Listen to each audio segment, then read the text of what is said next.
This channel does not promote any violent, harmful, or illegal activities. All content provided by this channel is meant for an educational purpose only. Top quality और consistent performance के लिए सिर्फ silver pump नाम याद रखना। টিভি9 বাংলায় আপনাদের স্বাগত। আমার সাথে মিঠুন চক্রবর্তী, অঞ্জন দত্ত। ভীষণ সৌভাগ্য দুজনকে একসাথে পাওয়াটা। তোমরা যে পরিণত একটা বয়সে দাঁড়িয়ে রয়েছো এবং বাংলা ছবির সামগ্রিক যা অবস্থা, সেখানে দাঁড়িয়ে একটা বাংলা ছবি তোমাদের করতে ইচ্ছে করে কেন? গল্প, আমার কাছে গল্প যে কোনো, সেটা বলিউড হোক, হলিউড হোক, টলিউড হোক। যেমন তুমি দেখতে পারো যে আমার ক্যারিয়ার স্প্যান, আমি তামিল করেছি, তেলুগু করেছি, কন্নড় করেছি, পাঞ্জাবি করেছি, ওড়িয়া ফিল্ম করেছি, and all became super hit somehow, I don't know. তো এখন যেমন করছি ফৌজি প্রভাসের সাথে, আমি এটা অন্য ধরনের এক্সপিরিয়েন্স। এগুলো এটা ল্যাঙ্গুয়েজ না জানা, সেটাকে বলা খুব কষ্টের, মানে দেখে মনে হবে খুব easy, but it's not that. আর কাজ করার ইচ্ছে এই জন্যই কেউ, এই গল্পটা এমন যে সচরাচর হয় না।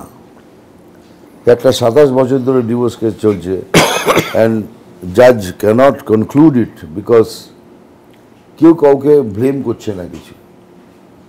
মহিলা চাইছেন আমার স্ত্রী ডিভোর্স করতে, বাট ওনার কোনো কমপ্লেন নেই আমার এগেনস্টে। আর আমি বলছি আমি কেন ডিভোর্স দেবো, আমার বউ এত সুন্দর, আমি কেন ডিভোর্স দেবো, আমি করবো না। অ্যান্ড তার মধ্যে ঢুকে পড়েন আরেকজন হিরো, অঞ্জন দা।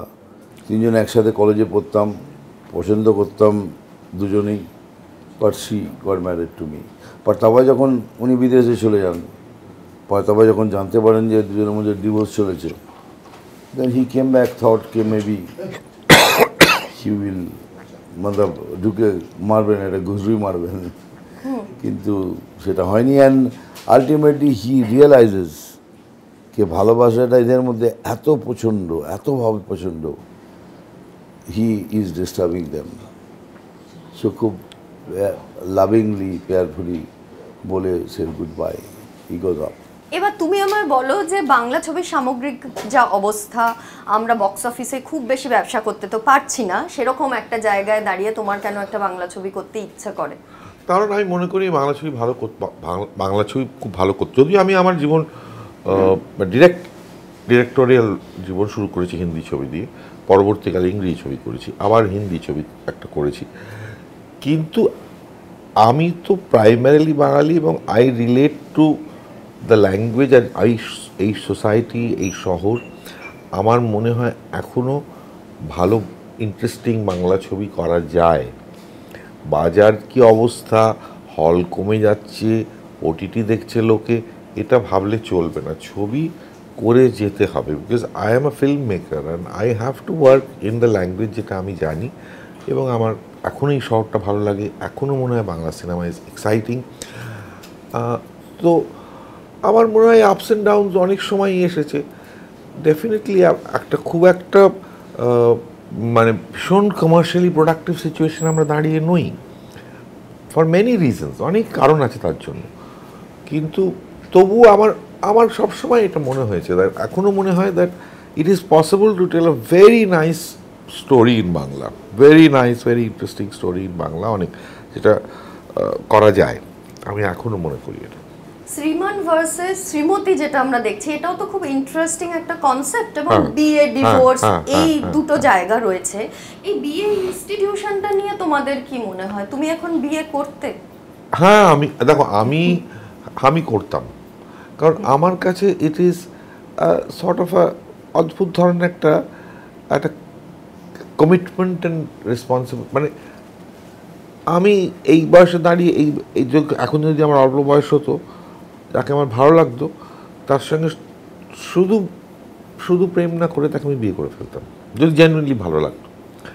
কারণ I believe in family, somehow ফ্যামিলিতে বিশ্বাস করি আমি, অ্যান্ড সেটা আমি করতাম। কিন্তু যারা করে না তাদের বিরুদ্ধে আমার কোনো বক্তব্য নেই, তাদের বিরুদ্ধে আই হ্যাভ নো কমপ্লেন্স। যারা আলাদা হতে চায়, মিলছে না, এসব পার্ট আটকে রেখে কী লাভ? কিন্তু জোর করে কাউকে পাওয়া যায় না, অ্যাটলিস্ট আমার চরিত্রটা এই ছবিতে তাই বলে, জোর করে কাউকে পাওয়া যায় না। তুমি বলো তোমার বিয়ে ইনস্টিটিউশনটা নিয়ে কি মনে হয় এত কাটাছেড়া করার পরে? কি কাটাছেড়া করা, আমি বিয়ে করতাম না। এটাই আমি জানতে চাই। জানতে চাই কি, ক্যামেরায় বলবো তো ঝাড়কাবো, ওইসবে নেই। আমি অনেক মার খেয়েছি। কথাটা হচ্ছে কি, তোমায় বলছি না, জোর করে কাউকে রাখা যায় না, আবার জোর করে কাউকে ভালোবাসাও যায় না। যদি দুজন সম্পর্কের মধ্যে রেসপেক্ট চলে যায়, so there is no point staying together. Respect থেকে ভালোবাসা আসে, ভালোবাসা থেকে রেসপেক্ট আসে না। এটা ইজ মাই বিলিভ। কি ভালোবাসলাম তারপরে রেসপেক্ট এলো, no chance. If you respect each other, love will grow automatically. আর 50 বছরের বিয়ে হয়ে গেল আমাদের, তখন কি ঝগড়া হয়নি? কিছু হয়নি। বিরাট বিরাট ঝগড়া হয়েছে, ছোটো ছোটো হচ্ছে। এখন তো আরও সেন্সিটিভ হয়ে গেছে আমার স্ত্রী। মানে একটা কথার মধ্যে যদি একটা লাইনও যদি কিছু উল্টো পাল্টা, এটা কেন বললে, কেন বললে তুমি এই কথাটা? আমার না, আমি কী বললাম যে এই যে ঘুরিয়ে মনে হচ্ছে কথা, এইরকম হয়ে গেছে। তোমার যে প্রেমিকাদের এত টেক্সট আসে, তোমার বউ কি সেটা জানে? হ্যাঁ জানি। না না, প্রশ্নটা হচ্ছে আজকে তুমি যদি অল্প বয়স হতো, তোমার যদি এখন আজকে 25 বছর হতো, তা আমার যদি বিয়ে না হতো নিশ্চয়ই বিয়ে করতাম। তাহলে তুমি বিয়ে করতে কি? কারণ এখন লিভ টুগেদার করা যায়। লিভ টুগেদার আমি বিলিভ করি না। I don't not believe in live together. Live together আবার কি, কি বিয়ে না ছাড়া মানে থাকা একসাথে, এটা আবার কি? এটা কি ধরনের ব্যবস্থা এটা? কি দুজনে একসাথে থাকবো, কাউকে ভালো না লাগলে ছেড়ে চলে যাবো? তার মানে ভালোবাসাটা কোথায়? Where is the love that you are staying together? কি ভালো না লাগলে দুজন আলাদা হয়ে যাবো।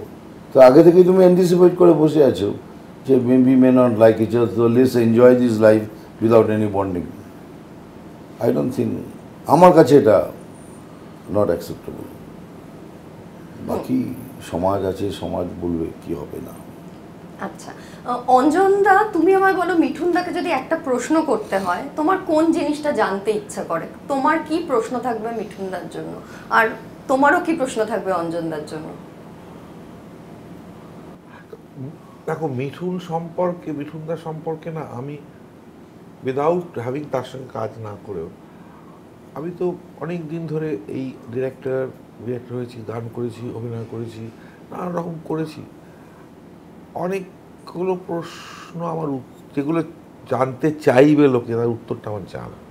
সুতরাং আমি বুঝতে হবে কি প্রশ্ন করতে হবে, খুব ভেবে প্রশ্ন করতে হবে। বিকজ মিঠুন এত কিছু করেছে জীবনে, অজস্র প্রশ্ন আসবে। মৃণাল সেনের সঙ্গে প্রথম ছবিতে এত বড় করে কেন তারপর মৃণাল সেনের সঙ্গে থাকেনি, উত্তর আমার জানা। কেন সে এরকম একটা ডান্সিং স্টার, বিরাট বড়, এত বিরাট বড় স্টার হয়ে বুদ্ধদেব দাশগুপ্ত যখন ডাকলো, অল্প টাকায়, কিছু নয়, না টাকায়, এরকম ওইরকম অবস্থায় সেটাই সে কেন করলো, উত্তর আমার জানা। আমার না অনেকগুলো উত্তর জানা আছে, এবং সেটা কারেক্ট না হতে পারে, কিন্তু আমার নিজের মতন করে বিশ্বাস করতে ভালো লাগে সেটা। আমি তাকে অসম্ভব বড় একজন অ্যাক্টর, অসম্ভব ভালো মানুষ হিসেবে দেখি। অসম্ভব ক্যাপাসিটি তার, এই বয়সেও মানে ক্যাপাসিটি হারিয়ে যায়, সিনাইল হয়ে যায়। হ্যাঁ, তুমি এরপর পেয়েছি প্রশ্ন, তুমি খিটখিটে হয়ে যাওনি কেন? অজস্র মানুষ খিটখিট হয়ে গেছে, বয়স হয়ে গেলে খিটখিট খিটখিট খিটখিট খিটখিট হয়নি কেন, কি করে পারলে না? খিটখিটে হয়ে যাওয়াটা কিন্তু মেন্টাল স্ট্যাটাস। হ্যাঁ, তাই তো, খিটখিটে হয়ে যাওয়াটা মেন্টাল স্ট্যাটাস। এবং ইউজুয়ালি যারা পারফর্মার হয়, এ হয়, তা হয়, গায়ক হয়, অমুক হয়, তমুক হয়, একটা বয়সের পর দেখা যায় যে ভীষণ খিটখিট হয়ে যায়। কিন্তু খিটখিট হলো মেন্টাল অবস্থা। আমি সেই মেন্টাল অবস্থাকে নিজেকে আসতেই দিই না। আমার খিটখিটে না হয়ে যাওয়ার কারণ একটাই, কারণ I keep myself busy mentally first. তুই ফাজলামি করে মজা করে থাকো সব সময়। বাড়িতেও তাই করি, বউকে একটুখানি খিচি দিয়ে চলে গেলে, তারপরে দু দিন কথাবার্তা বন্ধ, আবার আই লাভ ইউ সময়টা খারাপ। আর তোমার কি প্রশ্ন হবে অঞ্জনদার কাছে? আমার একটা প্রশ্ন আছে, সেটা হলো কি, অঞ্জনদার কাছে অনেক কোনো সুন্দর সুন্দর গল্প আছে, একটা যদি আমাকে নিয়ে ভাবেন। ডেফিনেটলি, আমি তো বসে আছি, কিন্তু আমি সেই ছবিটা হিন্দিতে করতে চাই, ভেরি অনেস্টলি। আমি হিন্দি ছবি করতে চাই, এবং ডেফিনেটলি যদি করি, আমি চেয়েছিলাম বো ব্যারেক্স ফর এভারে মিঠুন চক্রবর্তী ভিক্টরের পার্টটা করুক। আরে আমার প্রডিউসার অনেক টাকা নিয়ে নেবে, ভিক্টরকে আপনি রাজি করে নেবেন কম টাকা। হি ডিজার্ভস দ্যাট মানি, তাকে কম টাকা আমি বলতে পারবো না। সত্যি আমরা চেয়েছিলাম পিটার দ্য চিটারের চরিত্রটা, মানে কালো মেম না করে কালো সাহেব, আর he would have been brilliant. আমার সেকেন্ড ছবিতে প্রডিউসার ঘ্যান না অনেক টাকা নিয়ে নেওয়া, আমি ভিক্টর বাইরে, তো এটা একটা হয়েছিল। আর তারপর ভিক্টর জোর করে হয়ে গেল। So I would want to do a Hindi film, একটা হিন্দি ফিল্ম কলকাতা। ঠিক আছে, কলকাতা জবাব পেয়ে গেছো। হ্যাঁ, আমি যেমন বললাম কি অনেকগুলো গল্প যে আমি জানি, দারুণ দারুণ, একটা আমাকে নিয়ে ভাবলে ভালো লাগবে। পয়সার কথা তো হবেই, সেটা পরে হবে। এই ছবিতে তো অঞ্জনা বসুর সাথে তোমার জুটি। আমি যেটা জানতে চাই, মমতা শঙ্করের সাথে তোমাদের কার জুটিটা বেটার বলে মনে হয়?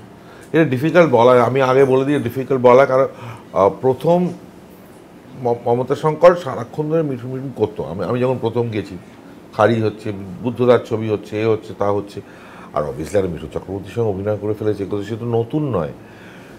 মমতা যখন মিঠুনের সঙ্গে কাজ করেছে, she was new and this was different kind of বন্ধুত্ব, একটা ভীষণ ইনোসেন্ট বন্ধুত্ব ছিল। আমরা যখন কাজ করতে এসেছি, আমি যখন কাজ করতে এসেছি তখন আমি জিজ্ঞেসও করেছি, যখন বন্ধু হয়ে গেছে, তুমি মিঠুনকে প্রেম করতে, বিরক্ত করো না, তুমি নিয়ে পাঠটা করো তো।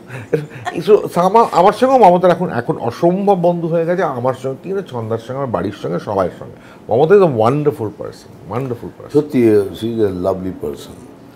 আর আমি জীবনভর কৃতজ্ঞ। আর সেই সময় মৃগা ইজ এ, মানে এত ফুলের মতো একটা ছবি, আর আমাদের রোম্যান্স ভীষণ অদ্ভুত ওয়ার্ক করে গেছিল দুজনের, আর দুজনের মধ্যে সেই রোম্যান্স, ছোটোবেলার রোম্যান্সটা এত সুন্দরভাবে মৃণালদা ফুটিয়েছিলেন। You have to fall in love with the characters. তো খুব ভালো মেয়ে। আবার করলাম প্রজাপতি, আবার বিরাট হিট হয়ে গেল। তো আবার সময় পেলে, সুযোগ পেলে আবার করব। লাস্ট প্রশ্নটা হচ্ছে, মিঠুনদা যে রাজনীতিতে এত সময় দেয়, এটা কি তোমার এত ভালো লাগে, নাকি মনে হয় রাজনীতিতে না থাকলে ভালো? আমার কিচ্ছু এসে যায় না। সুমন রাজনীতি করছে কি, মিঠুন রাজনীতি করছে কি, রবার্ট ডি নিরো রাজনীতি করছে এখন ভীষণভাবে ট্রাম্পের বিরুদ্ধে চাচামেচি করছে, না আরম্ভ করছে, আমার নানা পাটেকার করছে কি, অমিতাভ বচ্চন করছে। I admire them as actors and I will always admire them irrespective of what they do. কারণ আমি এটুকু জানি, মিঠুন এর মতো মানুষ বা মিঠুন চক্রবর্তী সে এমন কিছু করবে না যাতে সাধারণ মানুষের খারাপ হবে। He will never do that, he cannot do that.